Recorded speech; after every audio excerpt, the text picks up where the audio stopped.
And this week on the Better Movie Critic, we review Into the Wild. So, what does Sean Penn do? Did he act in this thing? No. No, Sean Penn wrote and directed it. Although he wrote it based on a book by John Krakauer, which is a true story. It's a true story. Well, yeah. So I forget. Krakauer writes a lot of books. Is this the ones that went and crashed in the Andes and ate each other? No, and he didn't write that book.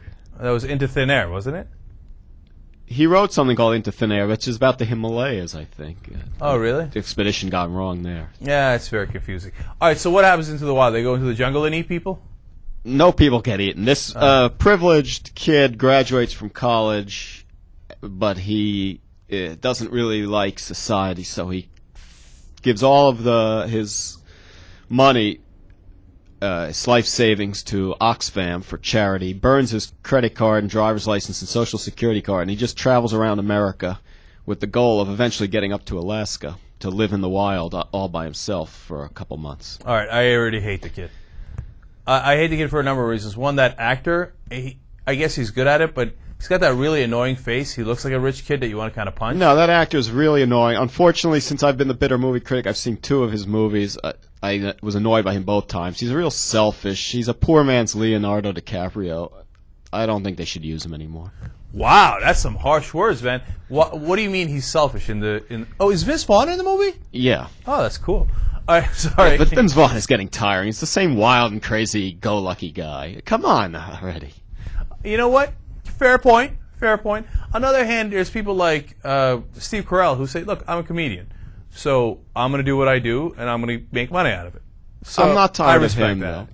though. No, I hear you on that. So why do you think that the actor is selfish? Do you mean as an actor? No, the characters he plays. I don't know anything about the actor. Oh, I thought maybe like he stole scenes and they say sometimes they chew up the scenery in a way that's annoying. No, okay. You just think the dude's annoying.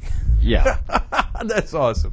And randomly harsh. So what bothers me is rich people who waste their money. And it looks like this is a whole movie about a rich person. Well, he didn't waste any money. He gave his money to a good charity. That's fine. And then he went and did everything on the cheap. And he got a few odd jobs to finance some of this. You know what? He should have done all this the same way except kept the money.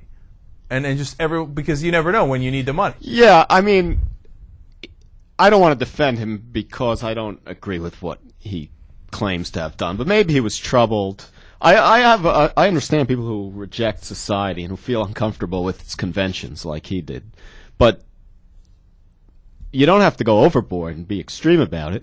And yeah, he went into Alaska, but he had all these manufactured goods with it. He didn't build his gun. He didn't make his eyeglasses. He didn't publish the books he brought with him to read.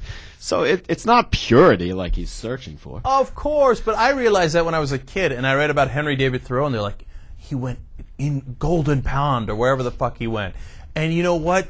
He just went into the woods and lived by himself. And then I read in the next page, it was like 20 yards into his family's estate. And basically he was in his parents' backyard. I was like, whoa, into the wild, by the pond. And all the stuff he got was from his parents because they were rich. Poor people never go into the wild. Only rich people go into the wild. Poor people go into the wild because if they have to, okay? But no poor person ever goes, you know what? I'm going to explore myself.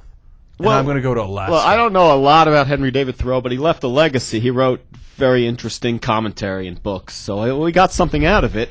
And so he went 20 yards into his parents' backyard and pretended he was in the wilderness, but he didn't impose on anyone. This kid took off and didn't tell anyone. His 2 parents and his sister didn't know he was missing for a year and a half. I mean, he was missing for a year and a half, didn't know where he was. Oh, God, I hate him. I despise him.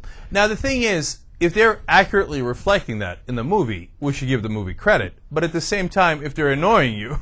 No, the movie is another one of these movies that was well done, but on and on and on. It was boring, and there was no deeper meaning to this guy's venture.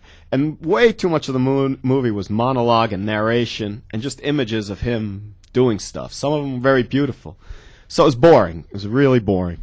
I don't like to call movies boring because a lot of movies are psychological or they're all about the set and the imagery and the scenery.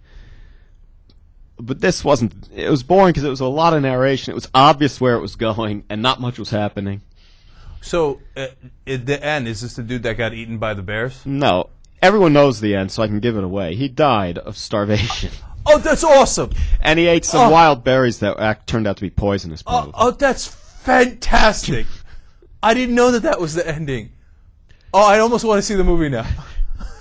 Oh, I'm rich, and I'm going to give all my money away, and I'm going to go into the wild. Oh, shit, those berries. Oh, my. Oh.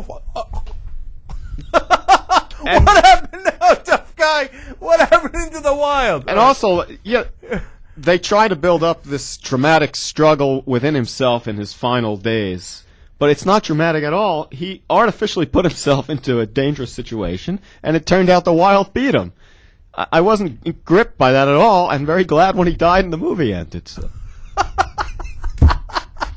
Alright, well, that about does it. So let's do the lemon review at the end. 5 means you're incredibly bitter. 0 means you're not bitter at all. How many lemons do you give? 4 lemons. I was very bitter seeing this movie. I'm surprised. And it was well done. I got to give it. It was clean. It was good. Yeah, you take away 1 lemon for the cinematography and the editing and stuff. All right. And the soundtrack. Eddie Vedder sang a bunch of songs. Really cool, actually. Good stuff. All right. Hey, Eddie Vedder.